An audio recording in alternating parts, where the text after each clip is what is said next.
नमस्कार, स्वागत है आपका ईटी नाउ स्वदेश पर। मैं हूं आपके साथ पूजा त्रिपाठी और मुंबई स्टूडियो से अभिषेक सत्यवर्तन भी मौजूद हैं। और इस शो में हम बात करेंगे आपके सवालों की। अगर आपके कुछ सवाल हैं तो सबसे पहले सवाल पूछने का तरीका आपको बता देते हैं। आप हमारे सोशल मीडिया हैंडल के जरिए अपने सवाल पूछ सकते हैं। साथ ही व्हाट्सएप नंबर लगातार आपकी स्क्रीन पर फ्लैश होता रहेगा 9167329108। इस पर आप फोन कर सकते हैं, अपने सवाल SMS कर सकते हैं, व्हाट्सएप के जरिए भी अपने सवाल पूछ सकते हैं। साथ ही हमारे सोशल मीडिया हैंडल भी आपकी स्क्रीन पर फ्लैश हो रहे हैं, उसके जरिए भी आप हमें संपर्क कर सकते हैं। चलिए शो की शुरुआत करते हैं। सबसे पहले मार्केट का एक चेक ले लेते हैं। बाजार में इस वक्त हम देखें तो हफ्ते की जो शुरुआत हुई है वो अच्छी मजबूती के साथ हुई है। निफ्टी देखिए इस वक्त करीब 125 अंकों की मजबूती के साथ कारोबार कर रहा है। बैंक निफ्टी भी करीब 400 अंकों से ज्यादा के उछाल के साथ ट्रेड कर रहा है। तो हफ्ते का पहले कारोबारी सत्र है, अच्छी शुरुआत देखने को मिल रही है इस वक्त। लेकिन अब वीकली मंथली एक्सपायरी की तरफ भी हम अप्रोच कर रहे हैं। इसी बीच बजट भी आने वाला है, तो ये सब तमाम इवेंट्स के पहले इस वक्त तेजी है। लेकिन इस तेजी में क्या करना चाहिए और आगे के इवेंट्स को ध्यान में रखते हुए बाजार में रणनीति कैसी अपनानी चाहिए, इस पर हम एक्सपर्ट से भी बात करेंगे। और हमारे साथ दोनों ही गेस्ट मौजूद हैं। इस वक्त हमारे साथ आपके सवालों का जवाब देने के लिए SMC ग्लोबल सिक्योरिटीज के सौरभ जैन मौजूद है। प्रिसिशन टेक्निकल एनालिस्ट के मंदार भी हमारे साथ जुड़ चुके हैं। आप दोनों का ही बहुत बहुत स्वागत है शो पर। मंदार, सबसे पहले तो आपसे राय लेना चाहेंगे। अगर टेक्निकली मार्केट पर आप अपनी राय दीजिए, क्या करना चाहिए इस स्तरों पर? आज काफी शानदार तेजी देखने को मिल रही है। अगले टारगेट्स आप क्या वॉच करेंगे निफ्टी और बैंक निफ्टी दोनों के लिए? पूजा जी गुड मॉर्निंग। देखिए फिलहाल बाजार तो अभी भी रेंज बाउंड ही है। जैसे अर्निंग्स चल रहे हैं तो मुझे लगता है कि अपसाइड जो है वो लिमिटेड ही रहेगा। अपसाइड ज़्यादा कुछ होगा नहीं। 40 निफ्टी के लिए 18,200 का ऊपर का रेजिस्टेंस है और नीचे की तरफ 17,800 का सपोर्ट है। तो मुझे लगता है कि यही रेंज में ट्रेड करेगा। दोनों अगर कंपेयर करते हैं निफ्टी और बैंक निफ्टी, तो मुझे लगता है बैंक निफ्टी में ज़्यादा स्ट्रेंथ है। 42,900 का लेवल ब्रेक करके ऊपर चला है, तो जब तक इसके ऊपर रहता है तब तक चांसेस हैं कि और एक 500,000 पॉइंट का अपमूव बैंक निफ्टी में हमें देखने को मिले। लेकिन निफ्टी मुझे लगता है कि अभी भी रेंज बाउंड ही रहेगा और बजट की जो क्यूज हैं उस पर फिर आगे का ट्रेंड डिसाइड होगा। बजट जिस तरीके से आता है उस पर आगे का ट्रेंड डिसाइड होगा। फिलहाल स्क्रिप्ट स्पेसिफिक मार्केट और इंडिविजुअल स्टॉक्स में और maximum stocks out of the index जो हैं उनमें ज़्यादा इंटरेस्ट देखने को मिलेगा, उनमें मूवमेंट ज़्यादा होगा। तो थोड़ा सा एक कॉशियस व्यू भी रखना है, प्लस स्टॉप लॉस के साथ काम करना है। और इंडेक्स रेंज बाउंड है तो इंडेक्स पे लो प्रोफाइल रखे तो ज़्यादा बेहतर होगा। ठीक है, इंडेक्स पर मंदार का ये व्यू। चलिए फटाफट आपके सवाल जवाब के सिलसिले की शुरुआत करेंगे। पहले दर्शक हमारे साथ जुड़ गए हैं फोन लाइन पर। आनंद जी नमस्कार, पूछिए क्या जानना है आपको? नमस्कार जी, मैं जानना ये चाह रहा हूँ सर कि जैसे मेरे दादाजी ने पापा के लिए विप्रो छोड़ा था और मेरे पापा ने मेरे लिए TCS छोड़ा, तो मैं अपने बच्चों के लिए इन्फोसिस खरीद रहा हूँ। करीबन मैं 1700 के भाव में अभी तक खरीद चुका हूँ, 800 शेयर करीबन। तो आगे और भी खरीदता रहूं कि रुकूं, मतलब इन्हें ये आगे के लिए ठीक है? किस भाव के आपके पास है? 1700 के? 1700 के भाव से अभी तक मैं एवरेज मेरा 1700 का हो गया है। मैं करीबन 800 शेयर खरीद चुका हूँ।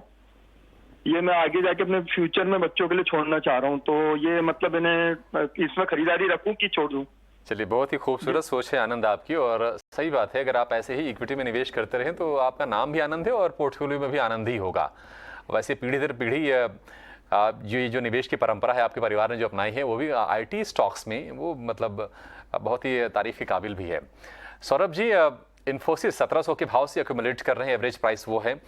हमने ऊपर से थोड़ा सा करेक्शन जरूर देखा है, लेकिन इन्फोसिस के नतीजे ठीक ठाक रहे, अच्छे रहे इस क्वार्टर में। TCS को इनफैक्ट उन्होंने आउटफॉर्म किया।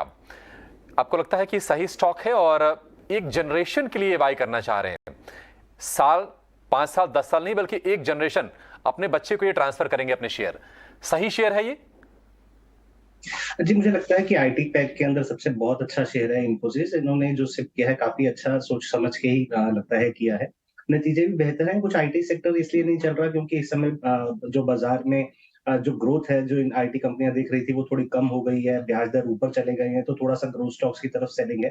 बट ऐसा मुझे लगता है कि ये फिनोमिना और 4-6 महीने चलेगा या 3-4 क्वार्टर चलेगा। लेकिन उसमें जिस तरह से ये थोड़े-थोड़े खरीदते जा रहे हैं तो लॉन्ग टर्म में काफी अच्छी ये इनकी बेट साबित हो सकती है। इसके अलावा मुझे लगता है जब हम इतने लंबे समय के लिए हम किसी के लिए शेयर इकट्ठे करते हैं और ऐसे सोचते हैं कि हम नेक्स्ट जनरेशन को पास करेंगे, तो फाइनेंशियल सर्विसेज और एफएमसीजी भी काफी अच्छा रहता है।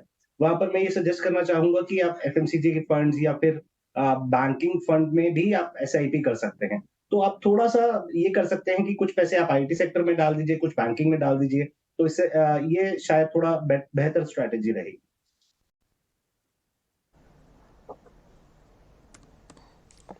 ठीक है। तो कुछ बैंकिंग में डाइवर्सिफाई करिए अपने निवेश को, और कुछ बैंकिंग में भी आप डाल सकते हैं। ये राय आपको सौरभ की तरफ से। अगला सवाल ले लेते हैं। ये नोएडा से हमारे साथ रॉबिन जुड़ चुके हैं फोन लाइन के जरिए। रॉबिन जी नमस्कार।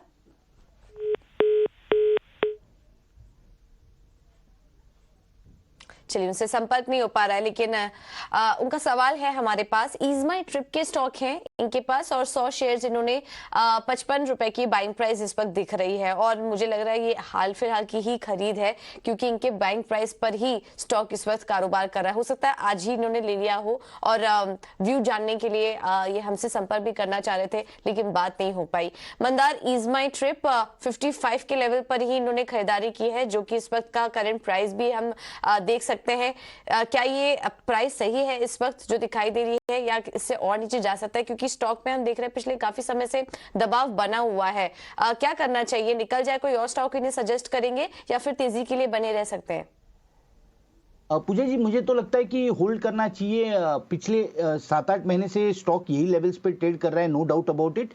लेकिन जब कोई स्टॉक कोई लेवल को अगर होल्ड करता है तो उसका मतलब है कि वहां से नीचे जाने की संभावना थोड़ी कम होती है, यहां से बाउंस बैक की चांसेस ज्यादा है, पॉसिबली कंसोलिडेशन और कुछ महीने चलेगा। सपोर्ट 45 और 41 इस तरीके की लेवल्स पे है, और इस लेवल को पिछले 8 महीने से तो ये स्टॉक रिस्पेक्ट कर रहा है। तो मेरी राय तो रहेगी कि 40 के स्टॉप लॉस से पोजीशन होल्ड कीजिए। ऊपर में 70 रुपए से 75 रुपए तक का आपको अगर भाव मिलता है तो वहां पे पार्शियल प्रॉफिट बुकिंग कीजिए, और रिव्यू कीजिए कि बाकी की पोजीशन जो है वो होल्ड करनी है या उसमें से भी निकल जाना है। तो फिलहाल तो 40 रुपए का स्टॉप लॉस रख के होल्ड करना है। 40 रुपए के स्टॉप लॉस के साथ इजी ट्रिप को होल्ड करने की सलाह है। अगले दर्शक को जोड़ेंगे। राम कुमार हमारे साथ फोन लाइन पर हैं। राम नमस्कार, पूछिए क्या जानना है आपको? ये मेरे पास जो है बंधन बैंक के शेयर हैं 225 240 के, तो क्या किया जाए? 225 शेयर हैं 240 रुपए के भाव पर, 245-46 रुपए के आसपास का प्राइस है। और आज हम देख रहे हैं कि नतीजे थोड़े से म्यूटेड थे, थोड़े से कमजोर थे, बावजूद इसके शेयर में 4% का उछाल है। और अभी थोड़ी देर पहले हम बंधन बैंक के मैनेजमेंट से बातचीत कर रहे थे, चंद्रशेखर घोष से, और एमडी एंड सीईओ हैं, और उन्होंने कहा कि Q4 में 22 से लेकर 25% की क्रेडिट ग्रोथ की उम्मीद है। तो यहां से जो उनका फोरकास्ट है, जो उम्मीद है, वो काफी अपबीट है, और इसके चलते हम शेयर में आज तेजी देख भी रहे हैं। सौरभ जी, आपसे ही व्यू चाहेंगे बंधन बैंक पर भी। सही बैंक है, हमने देखा है कि बाकी बैंकों के मुकाबले पिछले 1 साल में काफी ज्यादा अंडर परफॉर्म किया है, लेकिन क्या ये अब चलने वाला है, और क्या इसमें नया निवेश भी करना चाहिए? आप ये बताइए। बैंक जरूर आ सकती है, लेकिन कॉन्फिडेंस के लिहाज से मुझे लगता है कि बंधन बैंक अभी भी कमजोर दिखता है, क्योंकि इनकी जो ज्यादा परेशानी है वो इनकी बुक को लेके है, जहां पर इनकी बुक में काफी परेशानियां थी, एनपीए ज्यादा थे, एलिवेटेड थे, मार्केट को नहीं लग रहा था, लेकिन बार बार मार्केट को काफी डिसअपॉइंट किया बंधन बैंक ने पिछले कई क्वार्टर्स में। तो कंसिस्टेंसी की कमी है, इसलिए लॉन्ग टर्म के लिए तो नहीं बोलूंगा, एक टैक्टिकल आप प्ले जरूर कर सकते हैं। जो अच्छे बैंक मुझे लगते हैं कि जैसे कोटक के नतीजे है, कोटक बहुत अच्छा लगता है, आईसीआईसीआई बहुत अच्छा लगता है, बैंक ऑफ बड़ौदा बहुत अच्छा लगता है। यहाँ पर क्रेडिट ग्रोथ के साथ बुक्स बहुत अच्छी हैं, काफी क्लीन है, एनपीएस कम है। तो इस तरह के बैंक का अगर आप चयन करेंगे पैसे लगाने के लिए तो ज्यादा बेहतर रहेगा।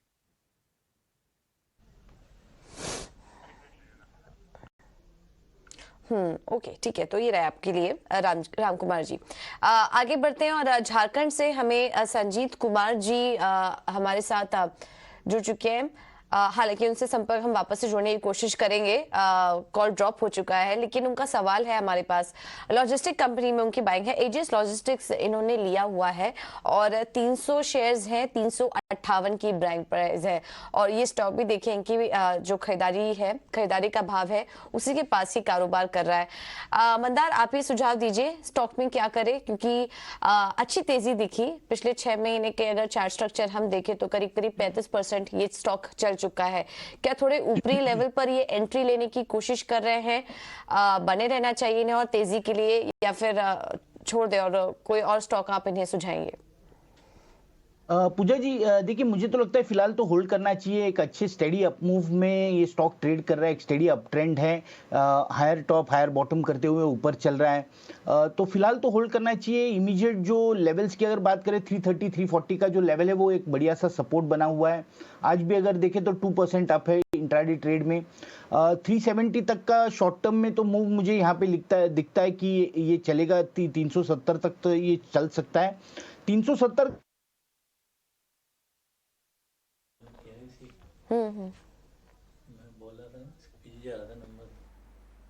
370 का जो रेजिस्टेंस है वो ब्रेक कर देता है तो ऊपर में 388 389 का टारगेट के लिए एम करेगा।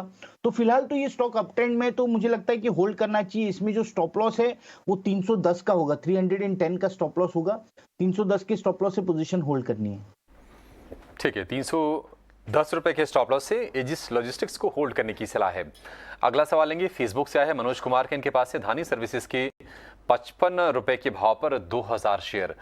सौरभ जी, धानी सर्विसेज लगातार हमने कमजोर प्रदर्शन देखा है, 36 रुपए के आसपास ये शेयर ट्रेड कर रहा है। क्या आपको उम्मीद है किसी रिकवरी की? अभी निवेशित रहें या फिर बेहतर होगा कि जो नुकसान हो रहा है उसको बुक कर लें और कहीं बेहतर शेयर में स्विच कर जाएं? मुझे लगता नहीं कि अगेंस्ट ऑड्स के बेट करना अच्छा रहेगा कि एक तकरीबन एक तरह की कॉन्ट्रेरियन कॉल है। कब इनके नतीजे सुधरेंगे, ऑपरेशनल परफॉर्मेंस आएगी, कहना बड़ा मुश्किल है। अभी तो काफी परेशानी में चल रहा है और बाजार इसे बिल्कुल अच्छा नहीं मान रहा है। मतलब आप देखें स्टॉक बिल्कुल अंडर परफॉर्म किया है और गिरता जा रहा है। कोई फायदा नहीं है इस तरह के शेयर में पैसे लगाने का। मेरी समझ से आप निकल जाएं और जिस तरह से अभी हमने नाम सुना है फाइनेंशियल सर्विसेज में ही अगर आप पैसे लगाना चाहते हैं, बैंकिंग में खासकर, तो पैसे को शिफ्ट करें। एक छोटा विकल्प आपके लिए अच्छा हो सकता है बैंक ऑफ महाराष्ट्र, आप वहां पर भी सोच सकते हैं।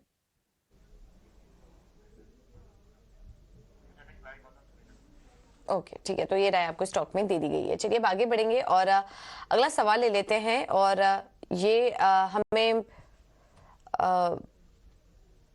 सुनीता जी ने हमें कॉल किया है। इनसे इनको शामिल कर लेते हैं। सुनीता जी नमस्कार, क्या सवाल है आपका, पूछिए। नमस्कार मैडम।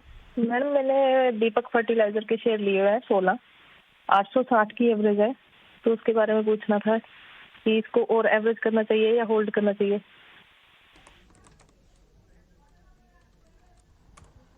ठीक है, ये आप काफी पहले की खरीद लग रही है और नुकसान भी काफी हो रहा है। एवरेज प्राइसिंग की 860 है और थैंकफुली क्वांटिटी इतनी ज़्यादा नहीं ली हुई है तो नुकसान ज़्यादा बड़ा नहीं दिख रहा है। लेकिन अगर प्राइस के पॉइंट ऑफ व्यू से देखेंगे तो काफ़ी ज़्यादा टूट चुका है ये शेयर और इनकी जो खरीदारी है काफ़ी पहले की लग रही है, उससे काफ़ी नीचे आ चुका है ये स्टॉक। दीपक फर्टिलाइजर, सौरभ कैसा लग रहा है आपको ये स्टॉक? नुकसान तो काफ़ी हो चुका है, इनकी जो एवरेज प्राइस है वो 860 इस वक्त दिखाई दे रही है। अभी इस भाव पर इन्हें बने रहना चाहिए, कोई रिकवरी दिखाई दे रही है स्टॉक में? देखिए बाजार थोड़े मायूस हुए नतीजों को लेकर, रेवेन्यू में थोड़ी गिरावट हुई और मार्जिन में ज्यादा गिरावट हुई। इसकी वजह से प्रॉफिटेबिलिटी काफी हद तक इम्पैक्ट हुई। दीपक फर्टिलाइजर अपनी सेगमेंट का एक लीडर है, मानी हुई कंपनी है, काफी अच्छा प्रोडक्ट पोर्टफोलियो है। इसीलिए मैं ये बोलना चाहूंगा कि अभी जो नतीजे आने वाले हैं आप उसकी वेट कीजिए और कंपनी की गाइडेंस की वेट कीजिए। अभी जल्दी मत कीजिए निकलने के लिए और एवरेज भी मत कीजिए। फिलहाल आप इसे होल्ड कीजिए, जब नतीजे आएंगे तो फिर रिव्यू दोबारा करेंगे। ठीक है, नतीजों के बाद इसकी हम समीक्षा आगे करेंगे। आगे बढ़ेंगे। अहमदाबाद से नरोत्तम हमारे साथ फोन लाइन पर है। नरोत्तम जी नमस्कार, पूछिए सर, क्या जानना है आपको? फोन लाइन कट हो गया है, लेकिन इनका सवाल हमारे पास आ गया। इनके पास है पेटीएम के 100 शेयर 578 रुपए के भाव पर।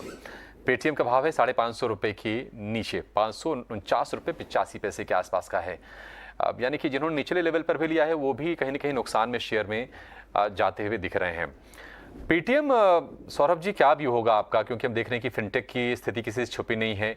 जो ऊपर के भाव पर जो फंसे हैं उनकी तो बात छोड़ दीजिए, जो नीचे के भाव पर किसी उम्मीद से एंटर किए थे वहां पर भी निराशा हो रही है।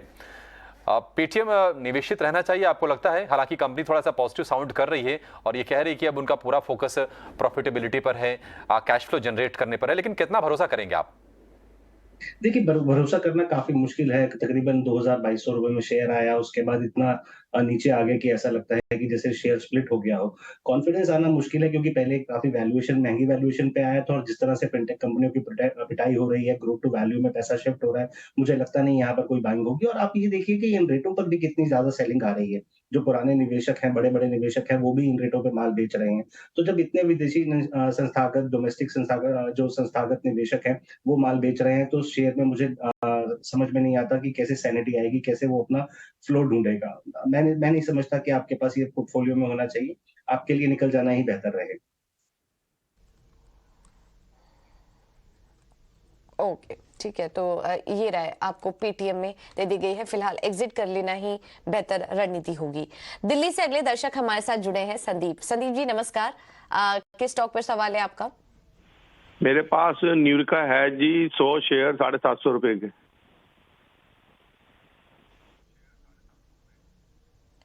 ओके, ये भी स्टॉक काफी ज्यादा टूटा है और हम देख रहे हैं, देखिए इनको भी नुकसान हो रहा है। 34,000 के लगभग का नुकसान हो रहा है।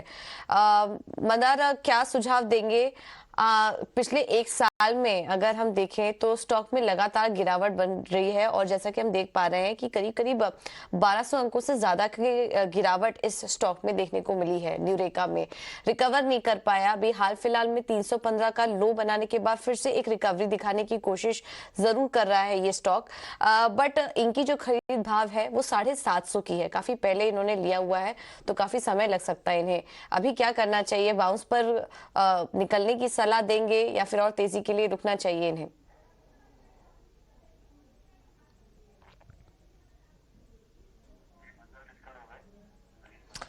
चलिए, मंदार से संपर्क नहीं हो पाया, बट फंडामेंटल समझ लेते हैं कंपनी के एक बार। सौरभ, न्यूरेका कैसी लग रही है आपको कंपनी? स्टॉक लगातार अंडर परफॉर्म कर रहा है, कुछ भी यहाँ पर रिकवरी के साइंस देख रहे हैं क्या आप? देखिए, ऑपरेशनल परफॉर्मेंस पे कंपनी काफ़ी डिसअपॉइंट किया है, लॉस काफ़ी अभी बड़े-बड़े आ रहे हैं, 500-600 करोड़ का हर क्वार्टर में नुकसान आ रहा है। और अगर आप शेयर होल्डिंग पैटर्न पे थोड़ा-सा नज़र डालेंगे, तो आप देखेंगे पिछले 2 क्वार्टर में पब्लिक होल्डिंग 12% से 36% चली गई है और एफआईज़ और डीआईआईज़ ने माल बिल्कुल डंप कर दिया है। इस तरह की सूरत में मुझे लगता नहीं कि जब इतनी बड़ी इंस्टीट्यूशंस की सेलिंग होती है, तो स्टॉक को कहीं फ्लोर मिलेगा। निकल जाना ही मुनासिब रहेगा क्योंकि ऑपरेशनल परफॉर्मेंस भी सपोर्ट नहीं मिल रहा है। ठीक है, न्यूरेका काफ़ी तेज़ी से चला था जब फिर से कोविड को लेकर चिंताएं बढ़ी थी, लेकिन जैसे ही वो चिंताएं पीछे छूटी, स्टॉक भी कहीं ना कहीं रिटर्न के मामले में पीछे छूट गया और ऊपरी स्तरों से नीचे आ गया। तो थोड़ा संभल कर आपको ऐसे शेयरों में पैसे लगाने चाहिए। राजस्थान से प्रदीप हमारे साथ हैं फोन लाइन पर। प्रदीप जी नमस्कार, पूछिए सर क्या जानना है आपको? प्रदीप जी आपको आवाज़ आ रही है? ठीक है, प्रदीप से संपर्क नहीं हो पा रहा है, उनकी आवाज़ नहीं आ रही हमारे तक, लेकिन इनके पास है बोरोसिल रिन्यूएबल्स के 800 शेयर 530 रुपए के भाव पर 476 रुपए के आसपास का प्राइस इनको नुकसान हो रहा है। इसमें आपका क्या भी होगा मंदार, कैसे लग रहे हैं इसके चार्ट? जी देखिए, पिछले एक साल से तो ये स्टॉक ड्रिफ्ट होते हुए नीचे ही आ रहा है। तो बेसिकली अगर टेक्निकली देखें तो वीकनेस तो है ऊपर की तरफ इस स्टॉक में। अब एक ही पॉजिटिव है कि 467 का जो लेवल है यहाँ पे एक सपोर्ट है स्टॉक के लिए। तो मेरी राय रहेगी कि 460 के स्टॉप लॉस से आप पोजीशन होल्ड कीजिए। अगर ये स्टॉप लॉस ट्रिगर हो जाता है तो एग्जिट करना बेहतर रहेगा, क्योंकि ये जो बिकवाली हमें पिछले एक साल से देखने को मिल रही है वो फिर डीपन हो सकती है। स्टॉक नीचे में 350 तक गिर सकता है, इसलिए 460 के स्टॉप लॉस से फिलहाल पोजीशन होल्ड कीजिए। वो ट्रिगर होता है तो एग्जिट कीजिए। ठीक है, बोरोसिल रिन्यूएबल्स स्टॉप लॉस जो मंदार ने बताया उसका आप ध्यान रखिए और उसके बाद इस शेयर की समीक्षा कर लीजिएगा। सेगमेंट का, जहां पर हम आपको कमोडिटी मार्केट की कुछ बारीकियों के बारे में बताते हैं और हमारे साथ विश्व मोहन जुड़ेंगे आज एक खास रिसर्च लेकर। तो रुक करते हैं हमारे खास सेगमेंट का, कमोडिटी की एबीसीडी।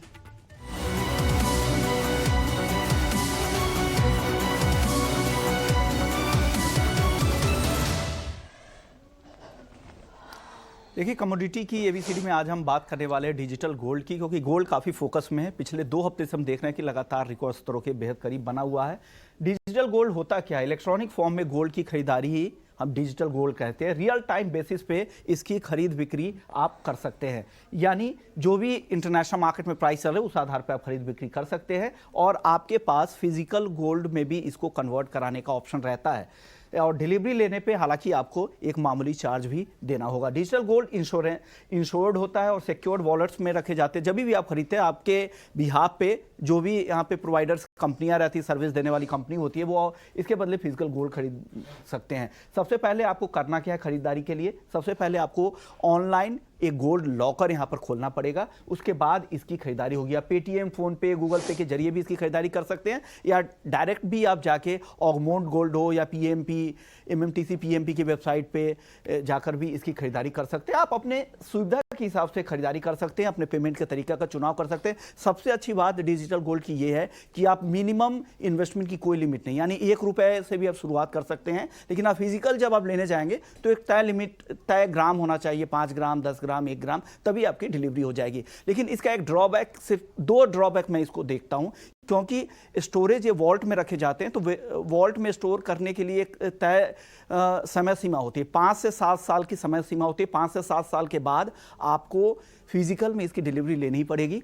और दूसरा एक कॉस्ट एक ये रहेगा कि आप इसके कोई रेगुलेटर नहीं है, इसका कोई रेगुलेटर नहीं होने से तो हो सकता है कि कुछ दिक्कतें आए, तो वो 2 चिंता है। बाकी प्योरिटी वगैरह की कोई चिंता नहीं, क्योंकि वो सर्टिफिकेट आप जारी किया जाता है और उस सर्टिफिकेट के साथ आप इसे अपने इलेक्ट्रॉनिक गोल्ड को भी गिरवी रख के लोन भी ले सकते हैं। तो कई सारी ऐसी सुविधाएं हैं जो डिजिटल गोल्ड आपको खरीदना चाहिए। लेकिन 2 ड्रॉबैक है, रेगुलेटर नहीं है और दूसरा ड्रॉबैक है कि जो फिजिकल स्टोरेज की जो दिक्कत है, जो फिजिकल में आपको डिलीवरी लेनी पड़ेगी 5 साल के बाद, तो वो 2 ड्रॉबैक को भी आप ध्यान रखिएगा। ठीक है, तो डिजिटल गोल्ड की ABCD विशोहन ने आपको समझा दी। विशोहन, बहुत शुक्रिया आपका इस जानकारी के लिए। और ट्विटर से अगला सवाल आया है रोहित का, इनके पास है इंटेलेक्ट डिजाइन अरेना के 200 शेयर 500 रुपए के भाव पर। सौरभ जी, इंटेलेक्ट डिजाइन हमने लगातार इसको प्रेशर में देखा है, 52 हफ्ते के निचले स्तरों के आसपास है। आज हालांकि इसमें 2% के आसपास की तेजी है, लेकिन प्रेशर लगातार इसमें बना है। आपको कोई उम्मीद है कि इसमें अब ये जो गिरावट का दौर था वो खत्म हो गया और रिकवरी आएगी इसमें? देखिए, कह पाना बहुत मुश्किल है, क्योंकि एक तो ग्रोथ टेपर ऑफ हो रही है और मार्जिन पे काफी प्रेशर आया है। मैनेजमेंट का कहना है कि जो नया बिजनेस ले रहे हैं और पहले जो कोविड के समय में जो ट्रैवलिंग कॉस्ट था और जो खर्चे थे वो बच रहे थे, वो वापस बढ़ने की वजह से मार्जिन पे प्रेशर आ रहा है। तो बाजार ऐसा नहीं सोच रहा था और वैल्यूएशन भी बहुत ज्यादा थे जिस तरह से इंटेलेक्ट डिजाइन के हो गए थे, क्योंकि एक छोटी कंपनी है उस हिसाब से हाई वैल्यूएशन पर ट्रेड कर रहा था। और अभी भी इसकी वैल्यूएशन नीचे ट्रफ के आसपास नहीं आए हैं, अभी भी ऊंचे ही हैं। मुझे लगता नहीं कि जो ऑपरेशनल परफॉर्मेंस जिस तरीके से आ रही है बाजार उसको पसंद करेगा और स्टॉक में कोई अभी वापस ऊपर की तरफ कोई चाल बनेगी। मेरी सलाह से तो निकल जाना चाहिए। ओके, ठीक है, तो निकलने की राय आपको दी जा रही है इस वक्त इंटेलेक्ट डिजाइन से। चलिए अब अगला सवाल ले लेते हैं और ये हमें भेजा है इंस्टाग्राम पर कोलकाता से चंदन जैन जी ने। टाटा मोटर्स DVR के शेयर्स हैं इनके पास, 600 शेयर्स इन्होंने 246 रुपए में लिया हुआ है, 246 की बाइंग है और इस वक्त 212 के पास स्टॉक कारोबार भी कर रहा है। क्वांटिटी काफी ज्यादा ले रखी है, इस वजह से 20,000 के आसपास का ये नुकसान भी झेल रहे हैं। मंदार, टाटा मोटर्स DVR में क्या करें?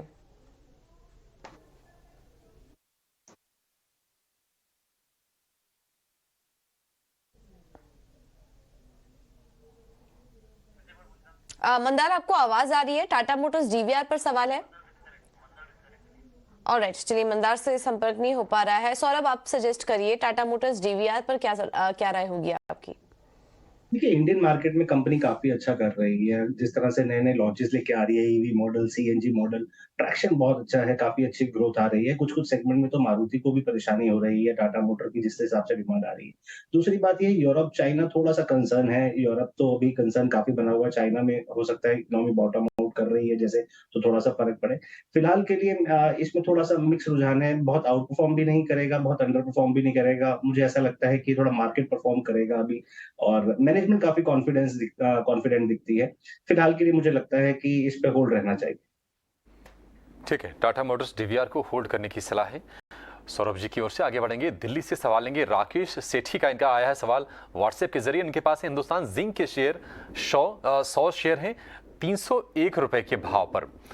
301 के प्राइस से 350 रुपए के आसपास ट्रेड हो रहा है सौरभ जी। हम देख रहे हैं कि चाइना में अनलॉक जो हो रहा है उसके चलते निश्चित तौर पर जो मेटल कंपनियां हैं उनको फायदा होगा। और न सिर्फ सबसे बड़ा कंज्यूमर है बल्कि सबसे बड़ा प्रोड्यूसर भी है। और हिंदुस्तान जिंक 350 रुपए के आसपास इनको प्रॉफिट तो हो रहा है, लेकिन क्या आपको लगता है कि प्रॉफिट अभी और बढ़ने वाला है और निवेशित रहना चाहिए इसमें? जी, मुझे लगता है कि अभी जो रिसेंटली कंसर्न आया था बाजार में, वो इसकी जो कंपनी खरीद रहे हैं वेदांता को, और वेदांता को जो पैसा जाएगा बाजार उससे थोड़ा-सा परेशान है कि उसके साथ क्या होगा और उस पैसे का कंपनी जो ग्रुप कंपनी है वो कैसे इस्तेमाल करेगी। तो वो एक थोड़ा-सा कंसर्न है जिसकी वजह से मुझे लगता है नहीं कि स्टॉक में कोई खास चाल आएगी। दूसरा, काफ़ी वॉलेटिलिटी है मेटल्स में, चाइना को लेके भी काफ़ी वॉलेटिलिटी है, तो बहुत ज़्यादा पॉजिटिव नहीं हूँ मेटल काउंटर्स पे। मुझे लगता है कि आपको जो मुनाफा आ रहा है वो बुक कर लेना चाहिए। बीयर ओके तो जो भी मुनाफा है वो प्रॉफिट बुक करके निकल जाइए। अगला सवाल ले लेते हैं। ये हमें इंस्टाग्राम पर पीयूष जी ने भेजा है। इनका सवाल है बीईएल पर। इनके पास 200 शेयर्स हैं और 106 के भाव पर इन्होंने स्टॉक लिया हुआ है। स्टॉक इनकी खरीदारी के पास ही कारोबार कर रहा है। इस वक्त 101 के पास ये ट्रेड कर रहा है और इन्होंने हाल फिलहाल की ही खरीद लग रही है बीईएल की। क्या सजेस्ट करेंगे सौरभ, बीईएल ये स्टॉक कैसा लग रहा है आपको? आगे के लिए किस तरह की तेजी देख रहे हैं आप और फंडामेंटल लिहाज से कंपनी कैसी लग रही है आपको डिफेंस स्पेस में, या फिर कोई और कंपनी को सुझाएंगे भी डिफेंस स्पेस में ही? देखिए, कंपनी काफ़ी अच्छा कर रही है और डिफेंस पे फोकस गवर्नमेंट का रहने वाला है, क्योंकि ये मेन बजट होने वाला है 2024 से पहले, इलेक्शन से पहले। इस साल भी इंडिजिनाइजेशन पे फोकस गवर्नमेंट का रहेगा और थोड़ा-सा जो इस पे स्पेंडिंग है उसके ऊपर और बढ़ेगी, डिफेंस के ऊपर। इसका जो बेनिफिशियरी रहेंगे वो बेल जैसी कंपनी ही रहने वाले हैं। काफ़ी ज़्यादा स्टॉक चला था, वैल्यूएशंस भी ऊपर चले गए थे, स्टॉक एक कंसोलिडेशन टाइप फेज़ में चला गया है, थोड़ा रुक रहा है। मुझे लगता है कि बजट के बाद अगर कोई बहुत जो अनाउंसमेंट आने की उम्मीद है उसी लाइन्स पे आती हैं, तो कंपनी काफ़ी जो स्टॉक है वो अच्छा वापस परफॉर्म करेगा। इस साल मुझे लगता है कि आपको 1 साल के लिए इस पे मेरी होल्ड की सलाह रहेगी। ठीक है, बीईएल को होल्ड करने की सलाह है। आगे बढ़ेंगे। दीपक हमारे साथ जुड़ गए हैं फोन लाइन पर नोएडा से। दीपक नमस्कार, पूछिए क्या जानना है आपको? नमस्ते सर, मेरे पास आदित्य बिरला फैशन के 200 शेयर है, 262 रुपीज के भाव के। 262 आपने हाल फिलहाल शेयर खरीदे दीपक जी? हाँ जी, हाँ जी। और हाइकल है मेरे पास 360 में 200 शेयर। 360 के भाव पर हाइकल भी है, 261 के भाव पर आदित्य बिरला फैशन। हमने देखा था कि करीब करीब इससे 100 रुपये ऊपर के प्राइस ही ये शेयर लगातार एक गिरने वाले जोन में चला आया और इसमें प्रेशर लगातार बना हुआ है। 258 रुपये के आसपास ये है। मंदार, क्या लगता है आपको कि इसमें इस लेवल से रिवर्सल आएगा, क्योंकि ऑलरेडी 350 रुपये से घटकर 250 रुपये के आसपास का भाव हो गया इसका? अभिषेक, देखिए, अब फिलहाल तो 3 महीने से वीकनेस इस स्टॉक में बना हुआ है और लगता है कि ये वीकनेस और थोड़ा डीपन हो सकता है, यानी 240 230 रुपए के नीचे के स्तर ये नीचे आ सकता है। वहां पे एक बढ़िया सा सपोर्ट है। तो अगर लॉन्ग टर्म व्यू है तो मेरी राय रहेगी कि ये सपोर्ट को किस तरीके से रिएक्ट करता है ये देखना जरूरी होगा। तो 220 के स्टॉप लॉस से पोजीशन होल्ड करनी है। अगर शॉर्ट टर्म व्यू है तो वीकनेस है, तो मुझे लगता है कि शॉर्ट टर्म के व्यू से एग्जिट करना ज्यादा बेहतर होगा और 230 235 के लेवल पे आप री एंटर कर सकते हैं। इस तरीके का इस स्टॉक में व्यू बनेगा।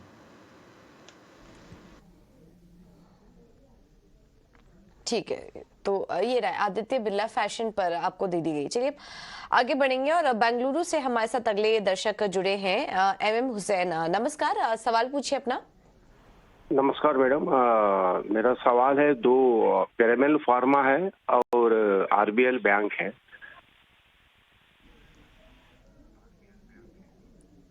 ठीक है, कितना समय दे सकते हैं आप दोनों स्टॉक को? दोनों स्टॉक को मैडम 6 मंथ्स का दे सकते हैं।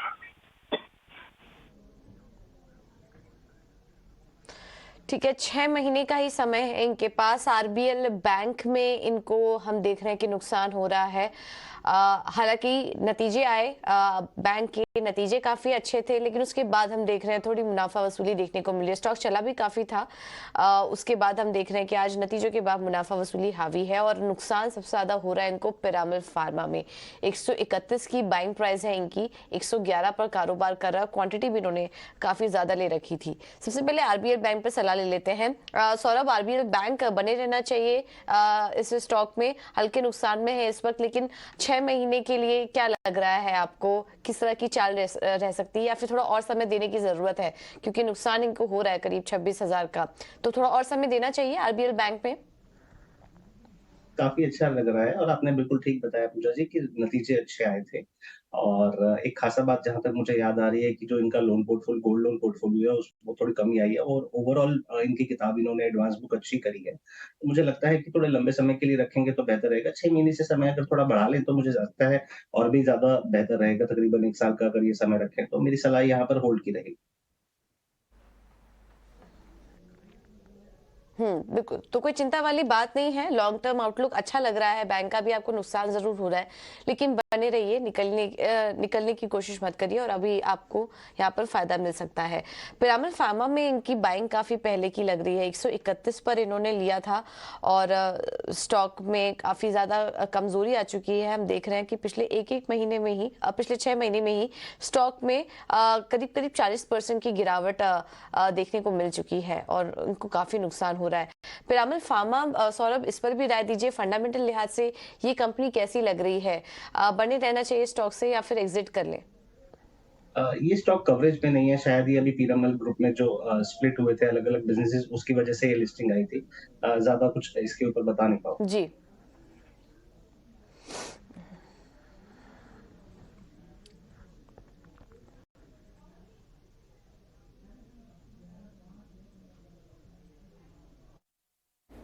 आगे बढ़ेंगे और कोलकाता से अब हम सवाल लेंगे एसके डी साहब का। डी साहब नमस्कार, पूछिए कौन सा शेयर है आपके पास और क्या सलाह चाहिए? नमस्कार जी, हम लॉन्ग टर्म इन्वेस्टर है जी। मैंने ओएनजीसी खरीदा 101 रुपया 300 शेयर। हेलो जी सर, पूछिए अपना सवाल। आप सेकंड वन एनएचपीसी 300 शेयर 32 रुपया, and third one GMR infra 300 share 35 रुपया 50 पैसा। ठीक है, 32 रुपये पर एनएचपीसी है और 35.50 पर आपके पास है जीएमआर इंफ्रा। ओएनजीसी का क्या भाव है सर आपका? 101 रुपया। ओएनजीसी 101 के भाव पर है। ठीक है, चलिए आपके तीनों ही शेयर पर राय लेते हैं और हम देख रहे हैं कि तीनों ही शेयर में इनको मुनाफा हो रहा है। ओएनजीसी से शुरुआत करेंगे सौरभ, क्योंकि आप लगातार हमने अच्छी तेज़ी देखी है, महीने भर में शेयर करीब 10 से 15% चल भी गया है। आप ब्रेकआउट्स हम इसमें देख रहे हैं और अच्छी रिपोर्ट्स भी आई थी। सीएलएससी की अच्छी रिपोर्ट थी, 50% अपसाइड के टारगेट दिए थे उन्होंने, बाय रेटिंग के साथ कवरेज इनिशिएट की थी। आईसीसी सिक्योरिटीज़ की एक अच्छी रेटिंग इस पर थी, मोतीलाल ओसवाल की कवरेज लिस्ट में था, तो ब्रोकरेज हाउसेस का भरोसा भी है और बिजनेस को लेकर कोई शक तो है नहीं। ओएनजीसी आपको लगता है कि बिल्कुल बढ़िया साउंड सॉलिड स्टॉक है, इसको बनाए रखना चाहिए अभी? देखिए, वैल्यू कैटेगरी में आता है, बुक वैल्यू से कम पे मिल रहा है, तकरीबन 6 से 7% का डिविडेंड यील्ड है, क्रूड भी थोड़ा सा संभल गया है, थोड़ा ऊपर की तरफ जा रहा है, जिसकी वजह से ओएनजीसी को थोड़ा फायदा मिलता है। तो मेरी सलाह रहेगी कि यहाँ पर आप इसे होल्ड रखें। ओएनजीसी होल्ड करने की सलाह है। जीएमआर एयरपोर्ट अब तो नाम हो गया इसका, इसके बारे में आपका क्या व्यू है? क्या ये भी एक सही शेयर है निवेशित रहने के लिए? एक जो कंपनी के ऑपरेशन परफॉर्मेंस आ रही है, उससे काफी लग रहा है कि कंपनी टर्न अराउंड जल्दी होगी। हालांकि अभी भी लॉसेस में आ रही है, लेकिन बाजार को ऐसा लग रहा है कि टर्न अराउंड आ जाएगा, इसीलिए स्टॉक की री रेटिंग हो रहा है। मुझे लगता है आपको इस पर होल्ड रहना चाहिए। ठीक है, जीएमआर में भी होल्ड करने की सलाह है। और तीसरा शेयर इनके पास है एनएचपीसी का। हाल फिलहाल हमने देखा था कि जो पावर वाले जो स्टॉक्स थे वहाँ पर एक लोअर लेवल से अच्छी बाइंग आने की कोशिश हो रही है। ये शेयर भी कुछ दिनों से हम देख रहे हैं कि एक्शन दिखा रहा है, 43 रुपये के आसपास अभी है ये। मंदार, इस पर आपसे व्यू जानना चाहूँगा, इसमें आप नेक्स्ट ब्रेकआउट एनएचपीसी में कब देख रहे हैं?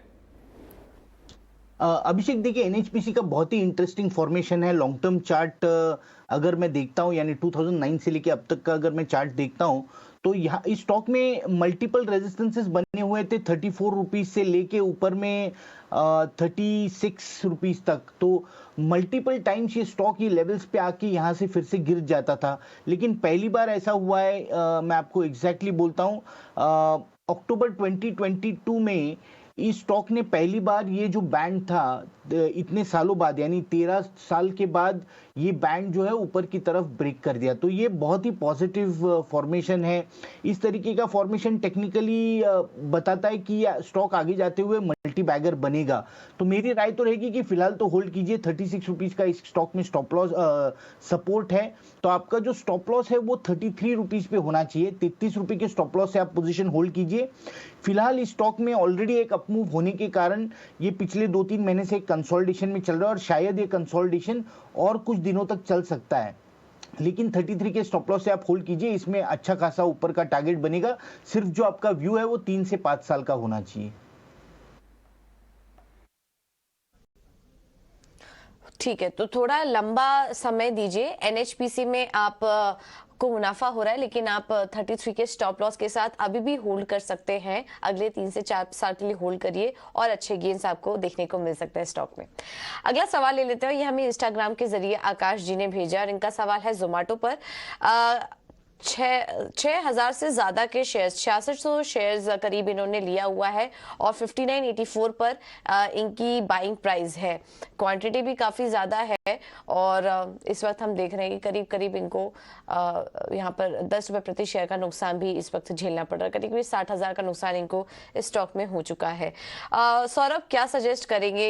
ये स्टॉक कैसा है? हर गिरावट पर रिटेल इन्वेस्टर्स ने एंट्री लेने की कोशिश की, लेकिन कुछ फायदा मिला नहीं। बट काफी समय से हम देख रहे हैं कि 51 का लेवल भी है, वो भी स्टॉक नहीं तोड़ रहा है। अब आगे के लिए व्यू क्या बन रहा है आपका जोमेटो? क्या जो गिरावट थी जितनी वो हम देख चुके हैं, अब यहाँ से रिकवरी की उम्मीद करनी चाहिए या फिर अभी और टूट सकता है ये शेयर? पिछला जो क्वार्टर नतीजे आए थे उसमें पहली बार कंपनी ने बॉटम लाइन में प्रॉफिट दिया है। कंपनी मैनेजमेंट काफी होपफुल है कि वो टर्न अराउंड की तरफ आगे अग्रसर हो चुकी है। बाकी देखने वाली बात यह है कि जो जितने इन्वेस्टर्स थे उन्होंने स्टॉक को बहुत जो बड़े इन्वेस्टर थे वो बहुत निकले, बहुत एग्जिट्स हुए हैं जितने भी ये इस तरह की कंपनियां थी और स्टॉक की वैल्यूएशन बहुत पिटे हैं। जोमेटो की अगर वैल्यूएशन की बात करें तकरीबन 2 या 2.5 गुना बुक वैल्यू पे आ गया है। वैल्यूएशन तो थोड़े से बेटर हो गए हैं, लेकिन बाजार को अभी भी कन्विक्शन नहीं है। मुझे लगता है 2-3 क्वार्टर की कंसिस्टेंसी बाजार जरूर देखना चाहेगा, निवेशक जरूर देखना चाहेंगे कि ऑपरेशनल परफॉर्मेंस कैसी आती है और उसके बाद ही कुछ बड़ा व्यू बन पाएगा। फिलहाल के लिए आप होल्ड रह सकते। ठीक है, जोमेटो में फिलहाल के लिए होल्ड रहने की सलाह है। आगे बढ़ेंगे, छत्तीसगढ़ से दीपक को जोड़ेंगे साथ में। दीपक नमस्कार सर, पूछिए क्या जानना है आपको? सर गुड मॉर्निंग जी। हाँ सर, मैं सर मेरे पास बीएससी के 100 स्टॉक्स हैं 600 की एवरेज पे। 600 की एवरेज पर 100 शेयर हैं और 523 रुपए के आसपास ये शेयर ट्रेड कर रहा है। दीपक जी की सोच ये रही होगी कि काफ़ी ज़्यादा ऊपर से गिर चुका है, कंपनी को लेकर दिक्कत है नहीं, बड़ा एक्सचेंज चलाती है और उसके बावजूद भी नुकसान हो रहा, थोड़ा सा दुख होता है ऐसे सिनेरियो में। Saurabh ji, BSc last year बहुत ही बुरा रहा, 1000 रुपए के ऊपर वाला शेयर 500 रुपए के आसपास आ गया। इस साल की जो शुरुआत हुई है वो खास उत्साहजनक नहीं है। अगर हम इस साल देखेंगे तो 6% के आसपास ऑलरेडी करेक्ट हो गया, 525 रुपए के आसपास भाव आ गया है। प्रॉब्लम क्या है? ये शेयर आखिर संभल क्यों नहीं रहा है? देखिए एफआईज की कंसिस्टेंटली सेलिंग चल रही है क्वार्टर ऑन क्वार्टर। पिछले 4-5 क्वार्टर में देखेंगे तो एफआईज बीएससी को बाजार में छोड़े जा रहे हैं, ऊपरी लेवल से सेलिंग है। जितने भी ग्रोथ स्टॉक्स थे जो बाजार में जब कोविड के समय में इतने डीमैट अकाउंट खुले उसके बाद री रेट हो गए थे, एक्सचेंज का स्टॉक्स भी री रेट हो गए थे, वहां पर मुझे लगता है कि वो री रेटिंग अब वापस डी रेटिंग में कन्वर्ट हो गया, क्योंकि जो शिफ्ट हो गया वो ग्रोथ टू वैल्यू, जैसे मैं बार बार बोलता हूँ। और दूसरी बात यह है कि ऑपरेशनल परफॉर्मेंस की जो पिछले 2-4 क्वार्टर से कंपनी दे रही है, एक्सचेंज दे रही है, वो भी बहुत अच्छी नहीं है, निराशाजनक ही आ रही है। सलाह ये रहेगी कि बाउंस पे आप निकल जाए तो बेहतर रहेगा। ठीक है, तो कोई भी उछाल मिले तो वहां से निकलने की कोशिश करिए बीएससी से। अगला सवाल ले लेते हैं। फेसबुक पर हमें जबलपुर से सवाल आया है वीएस तलवार जी का। टाटा केमिकल्स के स्टॉक्स हैं इनके पास, 50 शेयर्स इन्होंने लिए हुए हैं और इनका जो बाइंग प्राइस है 1135 पर इन्होंने ये स्टॉक्स लिया हुआ और नुकसान हो रहा है इनको। 975 पर आ चुका है ये स्टॉक और करीब करीब 8000 के नुकसान पे भी नुकसान इनको इस स्टॉक में हो रहा है। मंदार चला तो काफी अच्छा था ये स्टॉक, लेकिन इनकी जो खरीदारी है वो थोड़े ऊपरी लेवल पर है। अभी क्या सजेस्ट करेंगे? स्टॉक इनकी खरीद प्राइस से तो नीचे कारोबार कर रहा है, क्या करना चाहिए? कितना समय और होल्ड करें कि इनको मुनाफा दिखना शुरू हो? पूजा जी, मुझे लगता है कि टाटा केमिकल्स में इनके भाव तो मिल जाएंगे, अगर 6 महीने का व्यू अगर रखते हैं तो इनके भाव मिल जाएंगे एग्जिट करने के लिए। लेकिन जो एक अच्छी खासी अपसाइड है उसके लिए थोड़ा समय लगेगा, यानी 3 से अगर 5 साल का व्यू हो तो फिर वो ऊपर के अच्छे वाले टारगेट्स भी इसमें बन सकते हैं। क्योंकि जैसे आपने कहा कि पिछले 2 साल में स्टॉक में एक बढ़िया सी मूव बनी है, तो 200-250 के लेवल से ये स्टॉक ऊपर में 1200 तक चला है। तो इसलिए ये जो कंसोलिडेशन में पिछले 1 साल से देखने को मिल रहा है स्टॉक में, वो मुझे लगता है कि और 2 साल तो कम से कम चलेगा। लेकिन हाँ, रेंज बाउंड है, ये नीचे की तरफ 900-875 का सपोर्ट है और ऊपर में 1150 और 1200 का रेजिस्टेंस है। तो ये रेंज में जैसे ये ट्रेड करता है, जैसे ये कंसोलिडेट करता है इस रेंज में, तो अगले 6 महीने में इनका भाव तो जरूर मिलना चाहिए इनको एग्जिट करने के लिए। अगर 3 से 5 साल का व्यू हो तो ही पोजीशन होल्ड कीजिए, अगर शॉर्ट टर्म व्यू हो तो 6 महीने में जैसे ही आपका भाव मिलता है आप निकल जाइए, वो ज्यादा बेहतर होगा। केमिकल पर मंदार का ये व्यू। आगे बढ़ेंगे, अब चलेंगे अहमदाबाद, वहां से सतीश हमारे साथ हैं फोन लाइन पर। सतीश जी नमस्कार, पूछिए क्या जानना है आपको, कौन सा शेयर है आपके पास? Good evening, good morning sir.